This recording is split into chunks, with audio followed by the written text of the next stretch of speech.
What's up, everybody? It's your main man Bennett back here again, and welcome back to the Not Your Mama's Fantasy Football League Volume 8. We got ourselves the Week 11 Power Rankings. Let's get into it.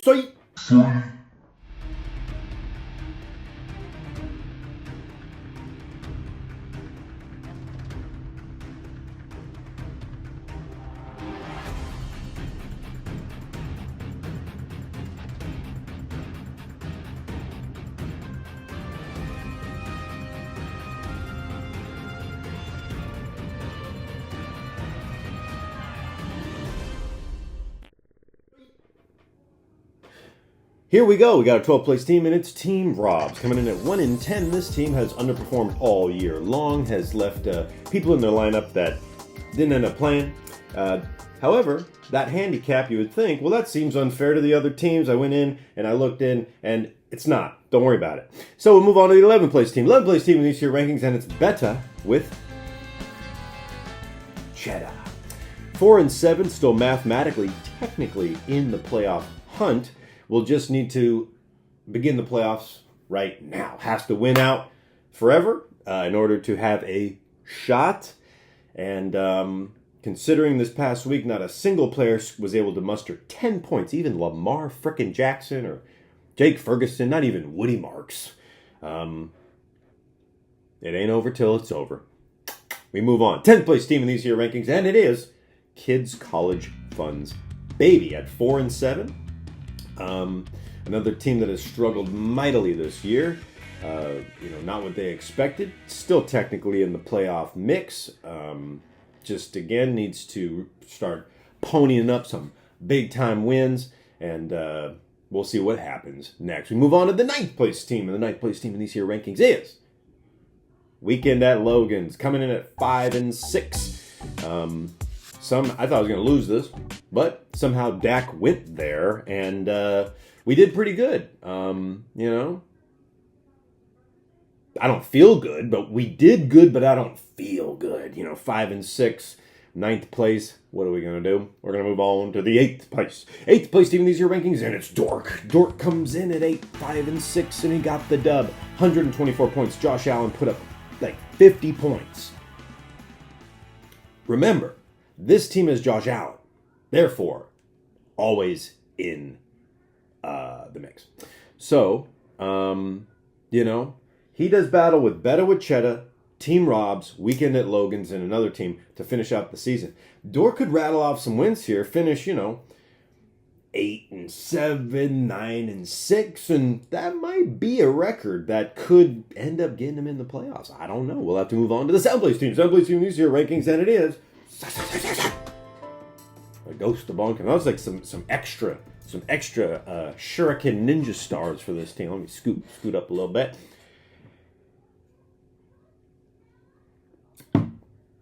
Maybe I should do these on Sunday mornings more often. I'm trying to do this in under 5 minutes. Okay, let's see. This team lost a Weekend at Logan's, scored just about 100 points. However, had they played Matt Stafford, Ollie Gordon, and Jacoby Myers instead of Jalen Hurts, Nick Chubb, and Amon-Ra St. Brown, they would have finished with 115.4 points, which would have actually won by a tiny bit. So, this team's got to turn up the heat. 6-5, hey, you're on the outside looking in, but not by that much. The 4th place spot is your same record. So you're tied for 4th. There's a 4 teams kind of gridlocked for the 4th place spot, and it's going to come down to the wire here. This team is coming down to the wire. We'll move on to the 6th place team. 6th place team in these year rankings. It's all way to go, baby. Darren, love you, baby. Got the dub. George Pickens, Derrick Henry combining for 44 points. Got a lot of little contributions from everybody. Got just enough to defeat Michael's squad. So, Darren ain't going anywhere. This is another team you're just going to have to deal with in order to get into the playoffs, or, potentially this could be that 3rd or 4th playoff team. We will move on. We'll see what happens. Into the 5th place team. 5th place team in these year rankings, and it is Scranton Salami time. 5th place.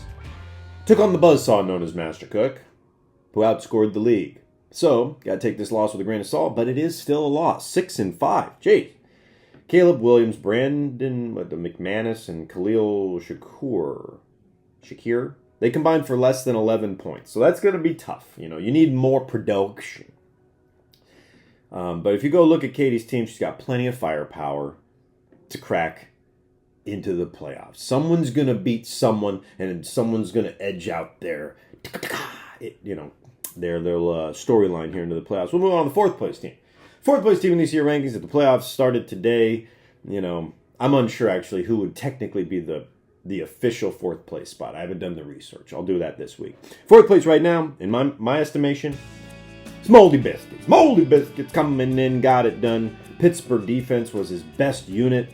You don't like that, but they scored a lot. So what are you like that, but you want other people. You get the idea. This team is epic. I like it a lot. These are my notes.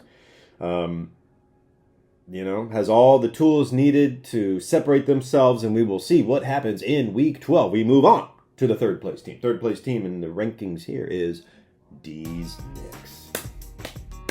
You love to see it. Tanner's been just scratching at this, and I'm just I'm like a proud papa, seeing this top 3 spot. Got a much needed win. However, he could have won if he scored 48 points. Yeah, so what I said earlier about Evan's team, don't worry about it. Someone did do worse. Hanging in there all season, making moves, pathway to the playoff competition in this league is wide open for this team. You just got to get a few more wins over the next month. So, big time games. He takes on Moldy Biscuits. I mean, you got to keep Moldy Biscuits down underneath you, or else. We'll move on to the second place team. Second place team in these here rankings, and it's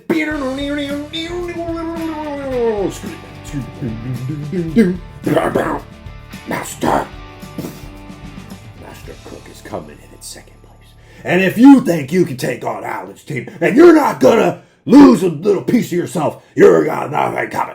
This is my team to beat.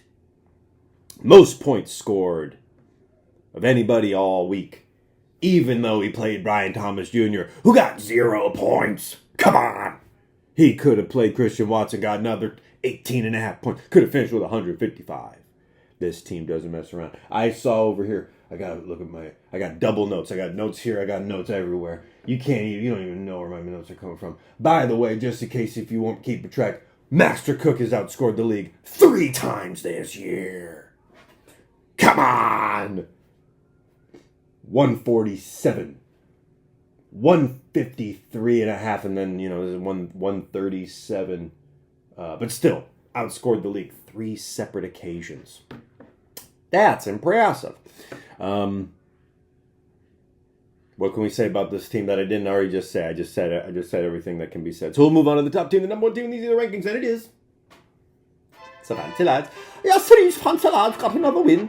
Extends their record to 9-2, all but assuring their spot in the playoffs. They could lose the next 4 weeks, finish 9-6, and it would still potentially be fine for them to make the playoffs. So probably want to stay on the top, then maybe seeding helps this team. But isn't it grand that our reigning, defending champion, Whitney Hershey's Kisses, he is the fanciest of the lads, and he's at the top, and you just gotta love it. He's got matches against Weekend of Logan's, Kids College Fund, Betta with Chedda. These are teams that have struggled all year, and those are 3 of his last 4 matchups. What do you think is going to happen? What do you think is going to happen? Use your imagination. My notes are, can this stud muffin go for the repeat? When's the last time you heard the term stud muffin? Try and use it today in conversation, casually. There you go. Those are my rankings for today. Sorry, they came right under the wire. I believe week 12 kickoff is in about 2 hours. So, happy Thanksgiving. To you, I bestow upon you good fortune and gratitude. So.